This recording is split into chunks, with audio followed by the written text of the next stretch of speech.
Estamos de vuelta en Noticias 50-50 y es el momento de la entrevista casual que siempre tenemos aquí en este programa, Lisbeth, y tenemos como invitados a Scarly Urbano, que es de la Red Iberoamericana de Identidades de Personas con Discapacidad. ¿A quién más tenemos, Lisbeth? Y tenemos también al señor Franco Brazovan, que viene de parte de CONADIS. Sí. Bienvenidos y muchísimas gracias por estar con nosotros.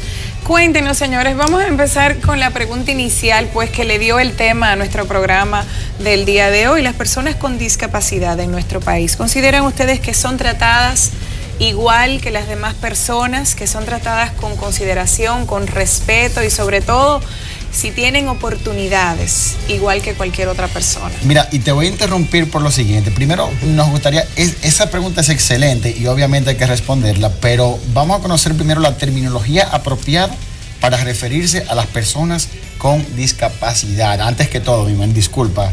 No, pues precisamente ese es el término adecuado, persona con discapacidad, porque primero se es persona y después se adquiere la discapacidad. Cuando uno llama a una persona, o sea, no persona discapacitada ni discapacitado, porque usted está aseverando que esa persona carece de todo tipo de habilidad. Pero cuando usted dice persona con discapacidad, pues se reconoce que tiene una condición de discapacidad, pero que primero es persona. Claro que sí. Y bueno entender, mucho culturalmente utilizamos la palabra minusválido, pero eso tiene un significado que no es nada positivo. Cuando descomponemos las palabras, dice minus de menos, de válidos de valía. O sea, decir que son personas menos valiosas. Que son menos valiosas. Culturalmente es difícil sacar eso de la psiquis de las personas, sí, pero estamos trabajando con eso. Pero lo importante es que personas con discapacidad. Es el término correcto, ¿no? Sí, aprobado por la ONU. Sí. Exactamente. Sí. Y consideran ustedes, primero usted y luego usted, ¿consideran ustedes que aquí en la República Dominicana vimos muchos ejemplos? Vimos ejemplos de Brasil, de lo mal que está la situación del transporte público para una persona con discapacidad. Pero imagínense ustedes aquí en la República Dominicana, vimos muchos ejemplos internacionales, pero por ejemplo aquí, ¿qué consideran ustedes? ¿Son aceptados? ¿Son discriminados? Pues sí, hay mucho de discriminación, pero más que nada, y en esto puedo hablar en nombre de la mayoría de las personas con discapacidad, es por falta de conocimiento. Por eso, tanto las entidades del sector de personas con discapacidad organizados como el Consejo, bueno, pues trata de informar, porque es un asunto de que la gente no sabe. Entonces, por ejemplo, en el plano laboral sí hay discriminación, pero es porque la gente no entiende que una persona con discapacidad es una fuerza laboral adecuada, es una persona que cambia el ambiente laboral de una empresa, es una persona a la que tú no vas a ver barajando, porque la persona con discapacidad cuando tiene un empleo que le ha dado mucha dificultad conseguirlo, lo atesora, se vuelve un aliado de la empresa. Y los demás empleados, cuando ven que esta persona llega a su empleo temprano, ejecuta una acción, entonces también se sienten sensibilizados. O sea que cambia todo un ambiente laboral, pero la mayoría de las personas, la mayoría de las empresas nos ven como personas enfermas, todo lo contrario a la realidad. Entonces lo que piensan es que hacer una adecuación para incluir a una persona con discapacidad en su empresa, más que una inversión de la empresa, es un gasto. Exactamente. Que es por falta de conocimiento.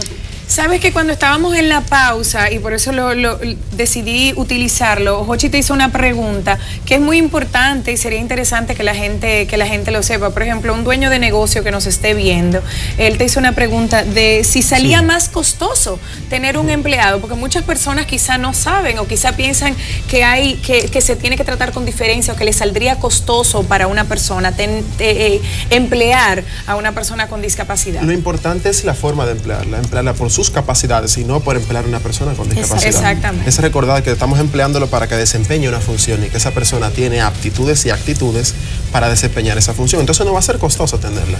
Va a ser igual que cualquier empleado. Quizás algunas adecuaciones físicas en algunos casos. Yo creo que él se refería también más bien a lo que es el seguro médico. Sí, o sea, a nivel empresarial, ¿cuál es el costo quizás de un dueño de empresa a nivel del seguro. No tengo conocimiento de esto con propiedad.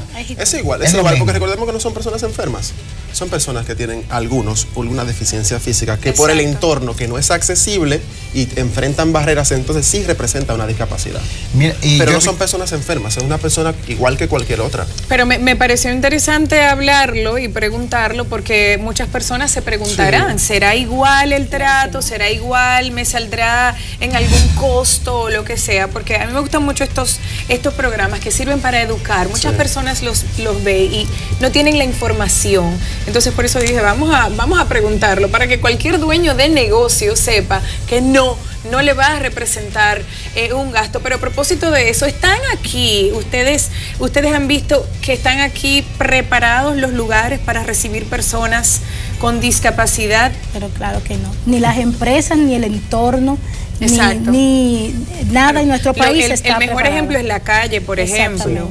No, y ¿saben lo que he visto en las empresas? Que, por ejemplo, ponen a ciertas personas como para la imagen de la empresa, ¿no? Ponen a ciertas personas con discapacidad, lo ponen a coger teléfono, pero no realmente están explotando su potencial. Sí, eso pasa. Y es un tema de desconocimiento.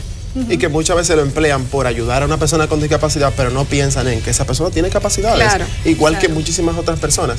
Pero también es bueno resaltar que, amén de que enfrentamos muchas dificultades con el tema de la discapacidad en República Dominicana, también se están logrando avances. Y te puedo citar, por ejemplo, en las construcciones de las nuevas escuelas del Estado dominicano, dentro de los pliegues de requisitos está el tema de accesibilidad en los primeros niveles, por lo menos, porque son escuelas que no tienen ascensor en la mayoría. Exacto. Pero por lo menos el primer nivel, los baños, uno de los requisitos y las aulas es que tengan accesibilidad, y esos son avances que se están logrando. El transporte. Nuestro país cuenta, por ejemplo, en el tema de accesibilidad universal con el reglamento R007, que es la que regulariza eso, y tenemos es muy poco, porque son 2 técnicos para el país entero, pero tenemos 2 personas con discapacidad. O sea, son 2 técnicos para todo el país, que país. supervisan las obras de infraestructura para que tengan los que son los parámetros de accesibilidad universal, que tengan rampas, que tengan la medida de los baños adecuados, que si van a tener ascensores, tengan ascensores. Muy importante, porque a veces la gente hace esto, por ejemplo, un edificio le exigen una rampa y hacen un plano inclinado, pero no es una rampa funcional, porque la persona con discapacidad solo no puede subir esta rampa, necesita ayuda. Y ahorita ustedes hablaban de la independencia. Entonces, lo que la persona con discapacidad realmente quiere no es que a mí alguien me lleve por ahí, es que yo lo pueda hacer solo. Claro. ¿Tú entiendes? Eso es lo que realmente queremos. Y comentaba también con Joche, muy bueno también tener en cuenta que el nivel de discapacidad de una persona va de la mano con el entorno. La discapacidad de una persona en silla de ruedas no es la misma aquí que en una ciudad que sí esté mejor adaptada, porque es más libre e independiente. Entonces la discapacidad va desapareciendo. Eso te iba a preguntar, en países más desarrollados que nosotros, que obviamente en Latinoamérica, existe la independencia para las personas con discapacidad. Quiere decir que pueden valerse por sí mismos en las ciudades avanzadas.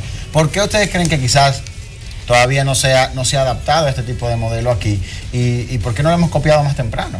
Bueno, era por lo mismo que te hablábamos ahorita, la falta de información. Pero no solamente los países muy desarrollados lo tienen, países como Cuba, como México, como Costa Rica, que es la que está en la cúspide en cuanto al reconocimiento y respeto de los derechos de las personas con discapacidad, tienen programas de vida independiente que trabajan desde el individuo, porque la discapacidad se hace más o menos severa de acuerdo al individuo que la tenga.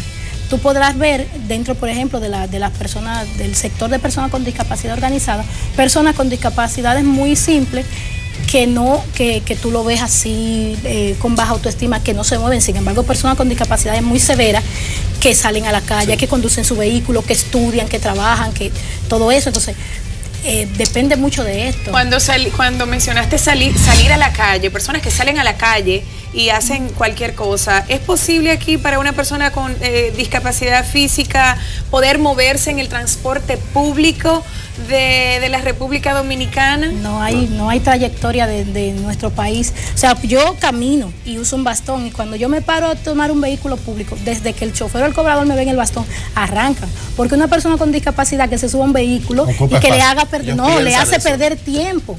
Porque date cuenta que tú te montas en una guagua pública y tú tienes que dar un brinco y casi ser un atleta o ser malabarista para subirte. La persona con discapacidad implica que ellos tengan que detenerse un poquito más de tiempo, y eso no es rentable para ellos.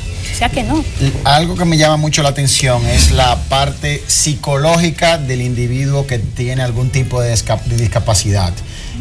¿Qué tan importante el manejo en la parte psicológica de esto? Hay personas que pueden frustrarse para siempre y hay personas que lo manejan muy bien. ¿De qué depende todo esto? Hay dos elementos muy importantes. Principal, la persona que nace con algún tipo de discapacidad, la familia juega un papel fundamental. El apoyo, el conocimiento, que se puedan educar sobre la condición que tenga su hijo o hija.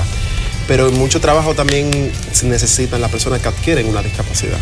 Yo creo que el entorno no ayuda tampoco aquí en República Dominicana, porque hay muchas personas que tratan a las personas con discapacidad distinto. Hay personas que no las aceptan, hay personas que las miran de una manera diferente. Sí, pero es un tema más de educación y más educación y conocimiento sobre el tema.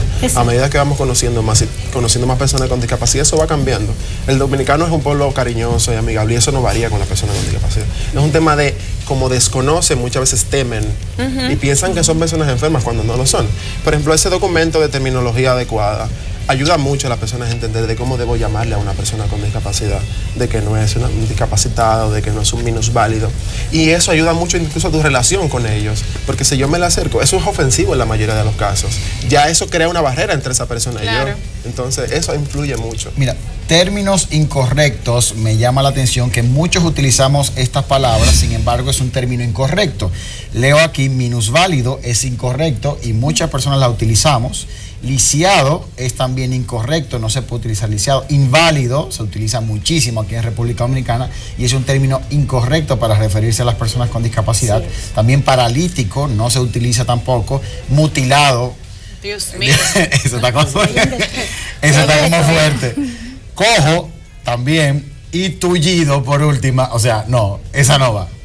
Sí, así es como, y volviendo otra vez al tema psicológico, que entendemos que es fundamental, porque la rehabilitación en nuestro país se reduce solamente a la rehabilitación física, y la rehabilitación emocional es muy importante, porque sobre todo para la familia, que se constituye el pilar principal de la persona con discapacidad.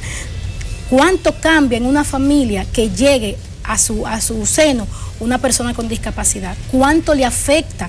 No es solamente la persona que va a vivir con esa discapacidad, es también todo el entorno. Claro. ¿Tú entiendes? O sea que, y aquí lo que nosotros recomendamos es que se hace en otros países, es que se tome en cuenta el plano emocional, que le indiquen que su vida no acabó porque usted tiene una discapacidad, que todo lo contrario, que a veces esas son puertas que se abren para usted conocer, que tiene habilidades que no conocía. ¿Tú entiendes? Que usted no es una pierna, que usted no son unos brazos, que si perdió la vista, bueno, hay formas, y que se acerquen a las entidades organizadas de cada segmento poblacional de la discapacidad. Y por eso es bueno mencionar, por ejemplo, un proyecto del despacho de la primera dama, los Centros de Atención Integral para la Discapacidad, que son el CAID, es un centro que ayuda a niños que nacen con algún tipo de discapacidad. Y es bueno que a temprana edad ellos tengan ese tipo de asistencia, porque ayuda no solo al niño, sino también a la madre, a la familia, a cómo entender lo que sucede, cómo entender todo lo que pasa en la vida del niño, y no lo aíslen. Claro. Porque pasa muchas veces, a veces no vemos todas las personas que hay con discapacidad en la calle. Exactamente. Y es porque la familia lo aísla por falta de conocimiento. Exactamente. Y también que, por ejemplo, un niño con discapacidad no es un niño diferente en nuestra casa, es igual que cualquiera de nuestros hijos, que hay que corregirlo, que hay que instruirlo, que hay que quererlo. No hay que tenerlo en una burbuja, porque cuando sale a la calle ese niño está desprotegido. Claro. Está acostumbrado a esa burbuja de amor que tiene en su casa. Entendería que no son niños para siempre, en muchos casos. Van a ser adolescentes, van a ser hombres. Siempre lo tratan como niños muchas veces. Y eso lo hace pensar que son niños. Hay una discapacidad que hay que prestarle atención, y no es la falta de un brazo, una pierna, algún miembro del cuerpo, sino también está la discapacidad auditiva, la discapacidad visual, sordomudos y demás, que también hay que prestarle una especial atención en cuanto a los empleos y en cuanto a medios de comunicación también. Que te agrego, te instruyo, que no son sordomudos, son solo sordos, porque la situación de ellos es que al no recibir información no pueden transmitirle. Entonces, erróneamente nosotros le llamamos sordomudos. No hablan porque no pueden, no reciben eso, y el niño aprende a hablar por la imitación. Tú le dices mamá, papá, el niño te copia, pero ellos no. Pero sin embargo, aquellos que se han instruido, pueden articular palabras sin escuchar. O sea, son solo personas sordas. Salvo un poco vagas excepciones. Bueno, hay una muy famosa actriz de los Estados Unidos que ella no escucha, pero ella puede hablar bastante bien y se maneja por el... Y hay aparatos que la ayudan a escuchar. Y tú le ves que tiene, o sea, no habla así, pero se puede comunicar bastante bien. Claro. Y ha podido desarrollarse como actriz en y algo muy importante es que la comunidad sorda tiene la intención de hacerse entender, o sea, no están aislados del todo el mundo, o sea, su situación es que no pueden comunicarse verbalmente, pero sí hay modos de comunicarse, como el sistema de lenguaje de señas, que es un idioma, bueno, es el segundo idioma más hablado del mundo. Exacto. O sea, porque y es un idioma, tiene accidentes gramaticales, tiene tiempo, tiene verbos, tiene y que es sencillísimo de aprender. Sí. Bueno, que Jochi mencionó que cuando pensemos en personas con discapacidad no solamente son discapacidad física, hay que pensar en las personas sordas y personas ciegas.